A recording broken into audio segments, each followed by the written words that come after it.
আসসালামু আলাইকুম, মৌসুমী ডেইলি ব্লগসে আপনাদের স্বাগতম। আম্মু তো সবগুলো মাছ কেটে কুটে যেই দিন হচ্ছে রান্না করেছে সেই দিন খাইছি, আর বাকি সব মাছ একদম ফ্রিজে রেখে দিয়েছে। বলে তোমরা বাসায় গিয়ে এই মাছগুলো খেয়ে নিও, কারণ ওইদিকে তো হচ্ছে নদীর মাছ কম পাওয়া যায়, এই জন্য সে খুব সুন্দর করে ফ্রিজে রেখে দিয়েছে।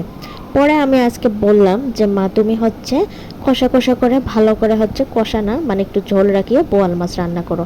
আমরা বাড়িতে কবে যাব মানে বাসায় কবে যাব, কবে রান্না করব এটা বাদ, তুমি আজকে রান্না করো, আমরা এইখানেই খাই, যতটুকু হচ্ছে থাকে পরে নিয়ে যাব। পরে এই কথা বলার পর তারপর হচ্ছে এই তো আবার বোয়াল মাছ বের করে তারপর হচ্ছে মা রান্না করতেছে। আর এই বোয়াল মাছের ঝোলটাই বেশি মজা, এর আগেও আপনাদের সাথে শেয়ার করেছি। তো এইদিকে হচ্ছে বোয়াল মাছ রান্না হচ্ছে। বোয়াল মাছ ভালো করে ভুনা করে তারপরে তো রান্না করবে, এর আগের দিনও হচ্ছে এইভাবেই রান্না করেছে, আর আমার কাছে এইভাবেই ভালো লাগে। মানে মাছটা ভেজে তারপর রান্না করলে এইটা একদমই স্বাদ লাগে না।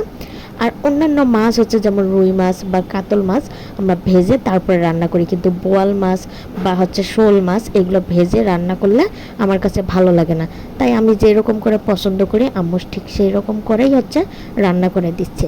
তো এখন হচ্ছে ঝোলের পানি দিয়ে দিল, আর ঝোল রাখতেই বলছি, তো দেখা যাক কতটুকু আম্মু ঝোল রাখে। তো এখানে তো হচ্ছে পিছে পিছে আমি আবার ভিডিও করতেছি, বাবার বাড়িতে আসলে তো কোনো ঝামেলা নাই, এইরকমই হচ্ছে ভিডিও করার জন্য একটু তো থাকতেই হবে।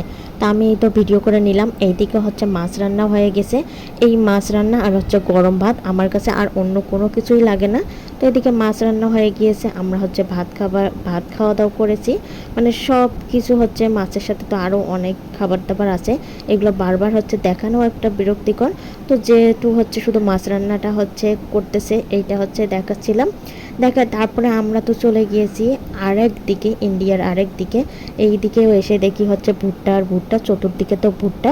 যাই হোক ভুট্টা দেখতে দেখতেই চলে গেলাম একদম ইন্ডিয়ার কাছে, মানে বর্ডারের কাছে। এইদিকে হচ্ছে কুচবিহার, শিলিগুড়ি, তারপর হচ্ছে কলকাতা, এই দিক দিয়ে যাই। তো এই যে আমি হচ্ছে জুম করে যে রাস্তাটা দেখাচ্ছি এটা কিন্তু ইন্ডিয়ার রাস্তা, ইন্ডিয়ার গাড়ি ঘোড়া চলতেছে এই দিক দিয়ে। সবাই হচ্ছে দিনহাটা, কোচবিহার, শিলিগুড়ি এই দিক দিয়েই সবাই যায়। তা আমার ছেলেটাও খুশি, এই রাস্তাটা দিয়ে হাঁটতেও অনেক ভালো লাগে।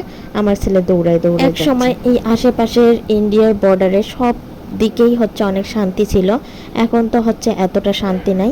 যাই হোক সব দিকেই হচ্ছে করা হয়ে গিয়েছে। আমরা ছোটোবেলায় কত গিয়েছি, আমি নিজেই হচ্ছে ইন্ডিয়ায় গিয়েছি, আগে ডাক্তার দেখানো থেকে শুরু করে সব কিছুই কিন্তু আমি ইন্ডিয়ায় দেখাইছি।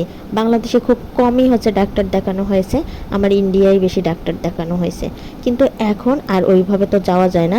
এই আমার যে ছেলেটার মতো ছোট্ট একটা ছেলে, এই ছেলেটাও কিন্তু যাইতে পারবে না। যাই হোক কিছু করার নাই। আর এখন তো হচ্ছে দিন দিন আরও কঠোর হয়ে যাবে। তো এইখানে আবার একটা হচ্ছে ভাই বাড়ি করছে, তো বাড়িটা এত সুন্দর দেখার জন্য গিয়েছি, দেখে আসলাম। আর আমার ছেলে রাতে হচ্ছে এই পাঁপড়গুলো ভাজা হয়েছে, এগুলো ইন্ডিয়ান পাঁপড়। তো আমার ছেলে খাবে এইখানে হচ্ছে আইসক্রিম দিয়ে পাঁপড় খাবে, কি আর করার, তাকে হচ্ছে আইসক্রিম দিয়েছি বাটিতে আর পাঁপড় দিয়েছি। আজকের মতো এই পর্যন্ত, আল্লাহ হাফেজ।